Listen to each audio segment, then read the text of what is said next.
Hello, everyone, and welcome to Blogging Theology. And today I'm delighted to welcome back Dr. Ramon Harvey. You're most welcome, sir. Salam alaikum.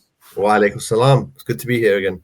Good to see you again, sir. We're both in London on this fine sunny day, so it's good to see you again. For those who don't know, Dr. Ramon is senior lecturer at the Cambridge Muslim College here in the UK, specializing in Islamic theology with a focus on the early Maturidi tradition and its engagement with contemporary philosophy.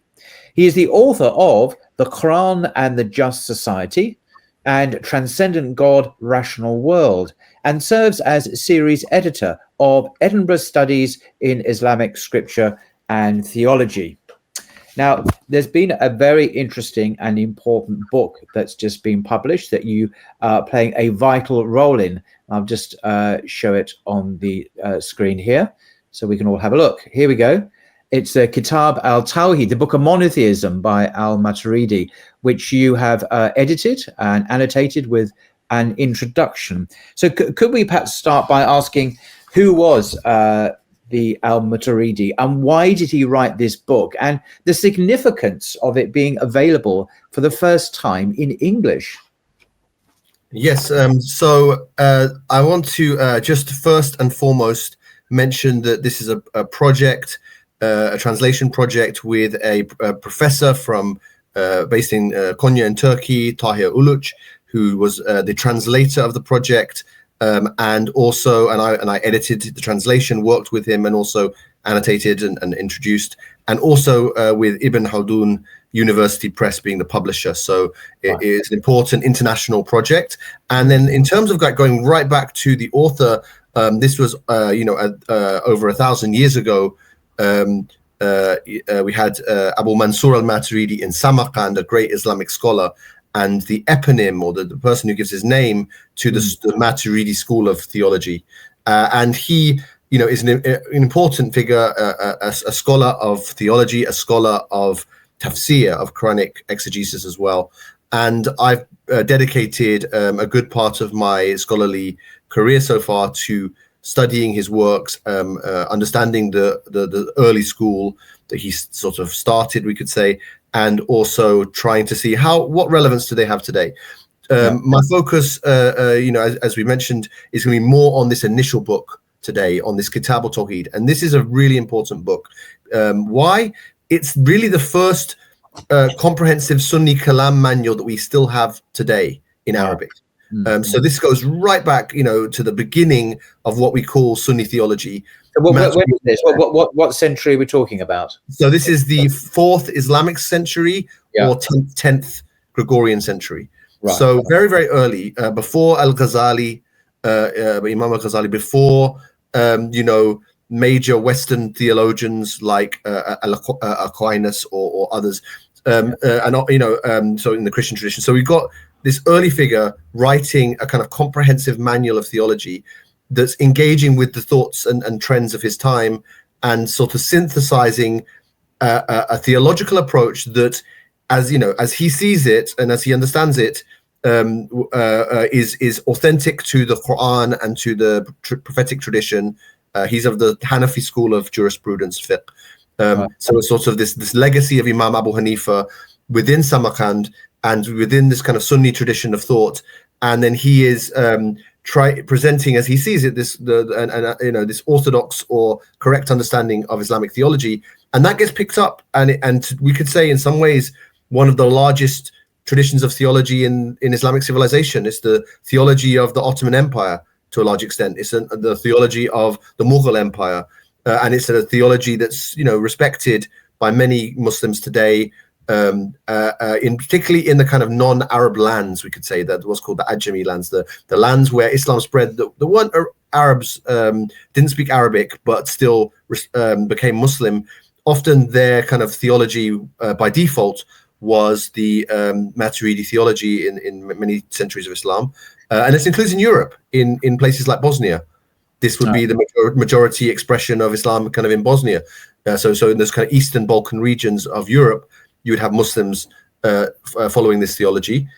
So go back to Maturidi. Why did he write this book?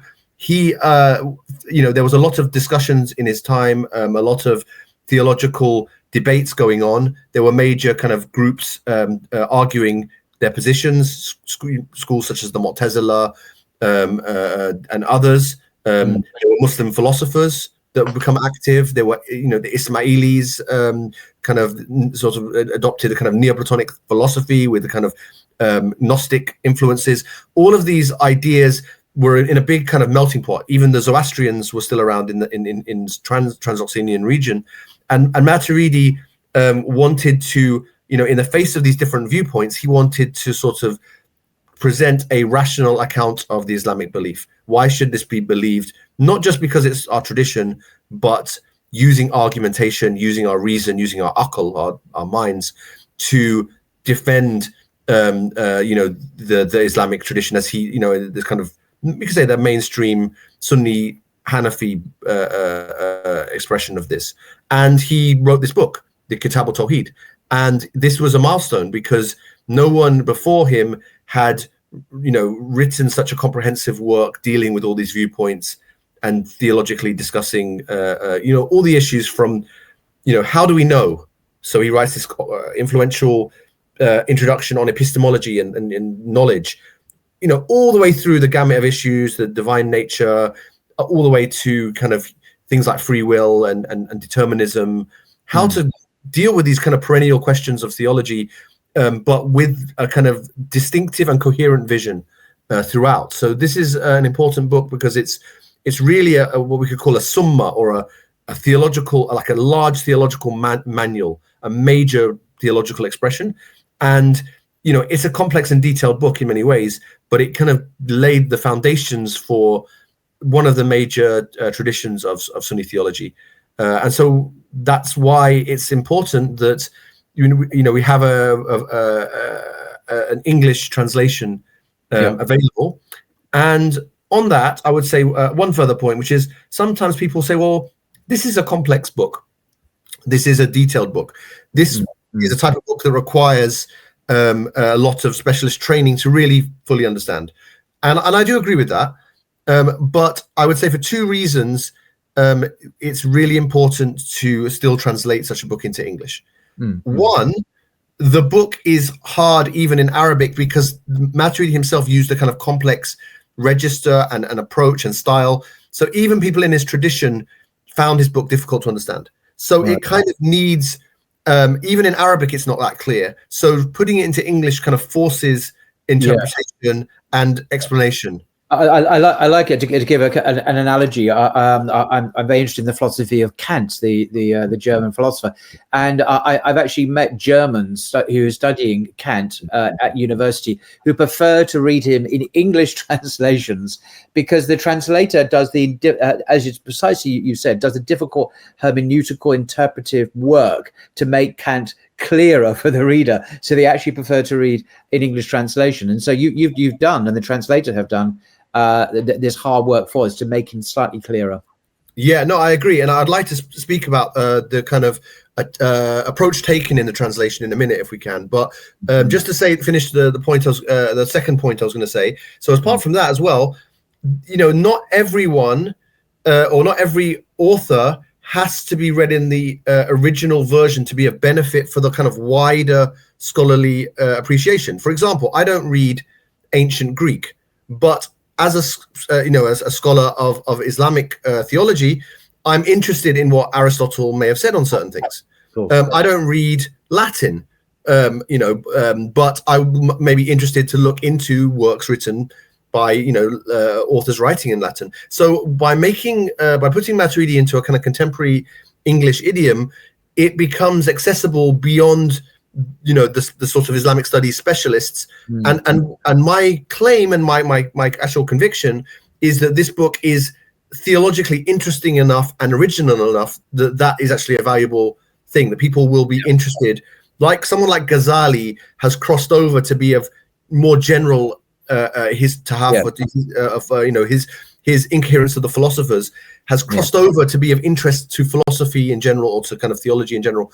And I think that this will be the case for something like the Book of Monotheism. So that's why I think it's really important that it has come into English. It can be now assessed, and what was hidden kind of only of the interest of like these kind of small cadre of specialists, is now something that anyone can open up and at least get a good, reliable sense of what Maturidi was arguing and thinking.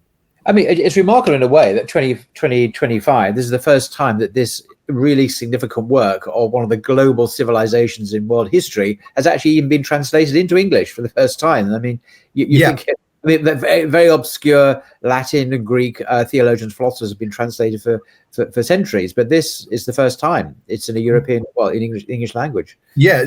So I will give a bit of the history on this. I mean, this book was, the manuscript of the Kitab al-Tawhid was actually came to Cambridge in basically the turn of the 20th century, so I think about 1901, and it was acquired, and it's only a single manuscript. There's been some discussion over authenticity and so on, but the scholarly consensus, and I agree with this, is it's unquestionably by Maturidi, and we have his tafsir to compare to, and there's various arguments we can make to show this is clearly his work. It's very distinctively his work, and it's very clearly of his time. I mean, for example, he's one of the earliest witnesses of certain trends.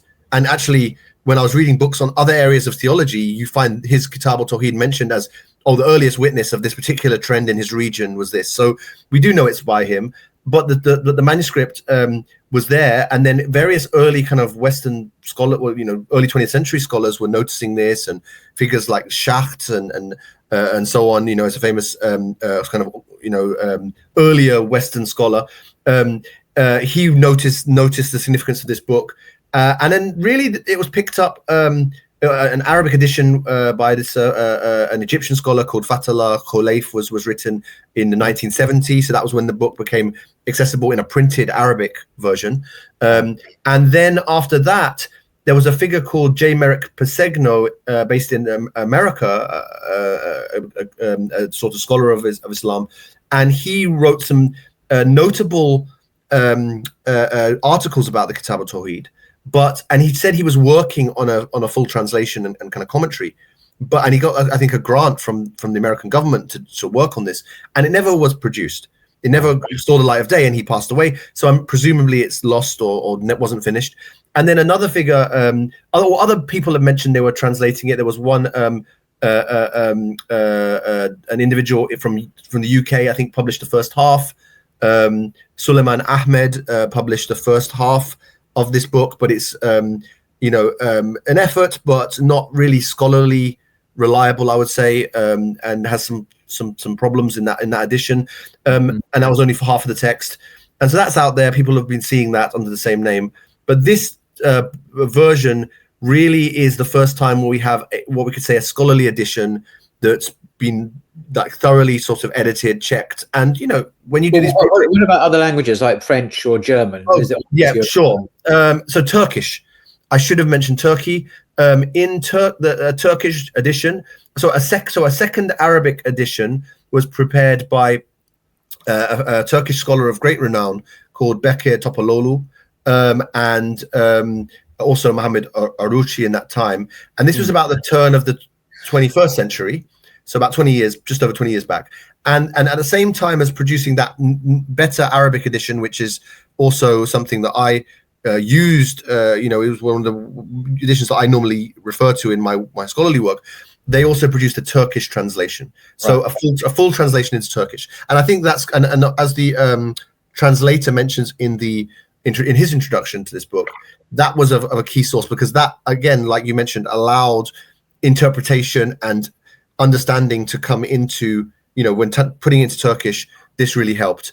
And so that exists. What about other European languages? Yeah, as far as I know, they do not exist. So this is the first European language then? Yeah, I mean, obviously there could be a debate over Turkish. Turkey famously straddles Europe and Asia. Language? But if you are talking about Western European languages like French, German, the languages of kind of, famous kind of Western scholarship, no, it's not in none of those languages. Okay. It's definitely in Turkish, and it's now in English as well. And just to point out, actually, there are 2 volumes here. We're talking about the book, but actually, there's 2 parts to it. Part 1, part 2, I guess. Yeah, this was a decision of the publishers to do it in this way for this paperback edition they started with. There's nothing like, obviously, they chose a sensible place to break the book. The original book is obviously in a single continuous text, manuscript, and actually there's no chapters. There's just kind of individual topics. And so all of the chaptering, like chapter 1, chapter 2, which you do see at the bigger level, like, a chapter on the divine attributes, a chapter on divine and human action, these chapters have been added at the level of kind of translation or even edition, even the printed editions, but it's not in the original manuscript. But it's it's currently in a 2 paperback volume is the edition that's come out by the publisher. I should mention something about the process. So the translator, Professor Tahir Uluch, he produced a full draft translation of the Kitab al-Tawheed, the Book of Monotheism, and he approached me after having done this, and he wanted an editor, and he was open not just to sort of textual editing, but he had seen my Transcendent God Rational World, and he had wanted my kind of commentary, my thoughts, my scholarly expertise in this thinker to kind of enhance his edition, as well as my native language skills in English. This was a dream come true for me, and I worked closely with him to produce an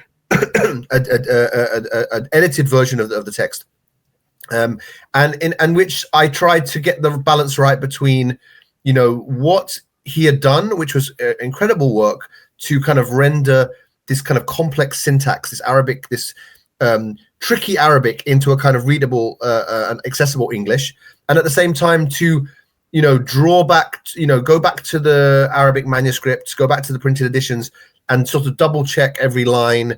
And I did work through every line of the translation in Arabic, and then where there was any differences and discrepancies, I went back to the manuscript as well, and that's all referenced in the footnotes. And I added my own annotations and my own introduction. So what we have here is, a scholarly collaboration where, I couldn't have produced the editing that I did and the annotations I did without what the professor had done. At the same time, I think that the book has been greatly benefited by having, a more detailed explanatory kind of apparatus put onto it, and with more detailed annotations to kind of tease out. Can I just explain what we're looking at here? This is your website, ramonharvey.com. I'll put it in the link in the description below. Yep. Please, folks, have a look and subscribe. There's a subscribe button there. You can see the black button. So these are your works, of course. So you're obviously a very well established, published scholar already. But we're just going to focus here on this book, with 2 volumes, Kitab al-Tawheed. Slightly clearer image there on your website, I think. Yeah, thank you. Yeah, so the website, I've had this website for years, but I've recently decided to sort of renovate it, to make it a bit more attractive, and to sort of really highlight my publications on there. There's a publications page which you can click on, and you come through, and everything is there, books, articles, chapters, etc. Things that aren't kind of at the book level, the individual chapters and articles, they are generally downloadable. So this is really my kind of online archive, where I encourage people who are interested in my work to check it out, to find what's interesting, and if it's available, go ahead and read from there and benefit from this. I put a lot of time into researching and writing, and I want people to be aware of that and be able to read it. So yeah, alhamdulillah, I'm really excited to see this Kitab al-Tawheed, or Book of Monotheism translation, allow for scholarship to develop, and for members of the public to appreciate this work of Al-Maturidi. But as I've seen you put on the screen, I also want to give an opportunity for people who want to study more and learn more to go into more depth with me. So I've got I run regular online courses on the weekend, and this is with the Academy of Divinity and Science, which is headed up by my colleague Dr. Shoaib Malik, who I know you know. And as standalone courses, I do run a few, and one of the ones that I've got coming up is on the Kitab al-Tawheed. So this is going through. It's part 1. There'll be some more parts depending obviously on interest and so on, but I want to do a multi-part series. But this part 1 is really looking at the first part of the book, going through some key themes, his Maturidi's kind of introduction to the book, his theory of knowledge, the idea, how does he understand the physical nature of the world, and then how does he effectively argue against this idea of the eternity of the world and against like sort of naturalism. So this is like the sort of naturalism of his age, which didn't think there was a need or a place for God to create the world. Well, Maturidi was arguing against that, as well as then arguing for God, and how do we establish arguments for the sort of divine existence of God. And so this is the kind of key things that we go through in Kalam in theology, but also I want to go through them in this with this Kitab al-Tawhid translation. We can't go through every word, but I'll be drawing out key passages in the English translation, so you don't need to know Arabic, but we will be going through it, and it will help prospective students to have done something in Islamic theology before. There's no formal entry requirements, but it would help, because I do anticipate that this material can get tricky at times. But I do want to also encourage people who have an interest to come and sign on and benefit. The recordings, they're 2-hour lessons a week, 8 weeks, and there are recordings. There's a WhatsApp group, so there's a kind of scholarly community, and I do have some regular students who will be joining this as well. So if anyone else who's watching this in the next few weeks, of course, before the start date is it 26th of August? October. It is October. Sorry, October this year, not next year. And it's every Sunday starting October the 26th. 8-week course, 2 to 4 p.m. UK time. I'm not sure. Is GMT the same as current UK time? I think we're still in the BST, so it's going to change. The hour will change, but it'll be in that changed hour. So GMT it will be. So that's not the same as UK. Anyway, but do Google that and find out what. Check your log. I mean, I know we have students from all over the world, so they just have to check your kind of correspondence. But I keep it at the GMT time. But in any case, if you're interested, you can sign up. Find more. The course sign up. There's something on the screen there, but it's also on the website. There's actually a online courses page now, so you can actually sign up directly from the website. So if you're interested, you're welcome to join us for studying this course. I'll put a link in the description below, so you just click on that, as well as to Dr. Ramon's website. And I just wanted to just briefly touch on getting hold of the copies of this book, because it's not. Let me just show you what I mean. So share screen. If you go to the publishers, is it the publishers themselves? This is one of the big Turkish websites for books, for academic books. As I understand the price there is 1,080 Turkiya currency. Now that is approximately £24.55. I did this earlier in pounds sterling in the UK. So that's not bad. In fact, it's very cheap actually. But if we go to Amazon, which I now do, there we go. Instead of £24.55, it's £54.90. No, it's £55 basically. So it's a hell of a lot cheaper. It's twice as expensive on Amazon. So draw your own conclusions, folks, if you want to buy it in one or the other. Yeah, I mean, you may have some extra cost with the sort of international shipping, so it really depends also where in the world you are relative to Turkey, for the Turkish website. However, I found the delivery was very reliable and it wasn't too expensive. So obviously, it's up to individuals to find the best way to source the book, but it is available increasingly on in the kind of we could say Western Islamic bookshops, online bookshops, as well as big suppliers like Amazon. So hopefully it can be found. People can read it and benefit from it. I think the paperback really does help with the price. So I am happy about it being, somewhat affordable, especially if you get it from directly from Turkey.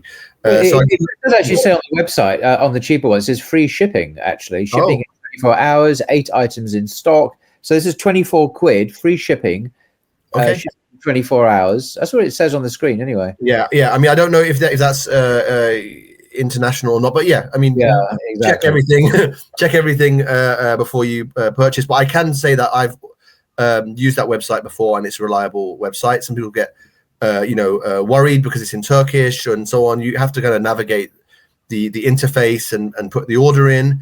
But these days, there's lots of tools for automatic translation and so on. So I don't think it's something beyond people, and you can source it from there or elsewhere. But I do hope people benefit from this book. There's a huge amount of work that went into this. Many late nights and early mornings to make sure I could finish in time and go through the whole book. And so I do want people to sort of benefit from the labor that's put in here, and mistakes that are in there or errors that are in there. Those things do happen.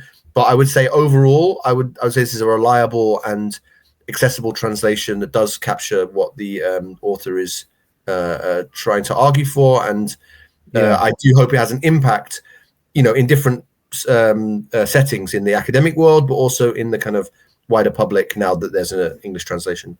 It says at the bottom here, 129 units of this product were purchased. In other words, 129 copies of the book have already been shipped out. That's not bad. That might not sound much compared to the number of clicks and views, but for books.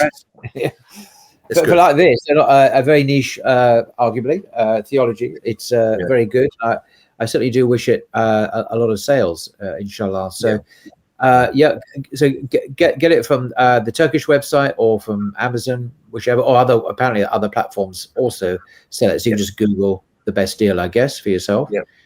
That's good. I think we could go on forever talking about this, but I think that might be enough as a taster for people to appreciate what the marvelous work you've done. You are to be commended for doing a huge mountain of scholarship here with your collaborators and colleagues, of course, in Turkey. But I think it's a marvelous work, and I'm still a little bit shocked that it's only appearing in a European or Western European language for the first time now in 2025. I thought this would have been translated a lot. Well, the attempts were made, as you said, but they didn't quite come to fruition for some reason. It's a very challenging work to translate. It's a very difficult work to translate in many ways. I would say, as a final thought, the Maturidi school and the thoughts of Imam Al-Maturidi have often been considered the kind of the unknown theological school, or the kind of lesser known one, or the unappreciated. And I think that's starting to change with these kind of works. And I've been blessed to be part of that process. And of course, a lot of colleagues in Turkey and others around the world are working to revive this tradition and this school of thought and develop it further.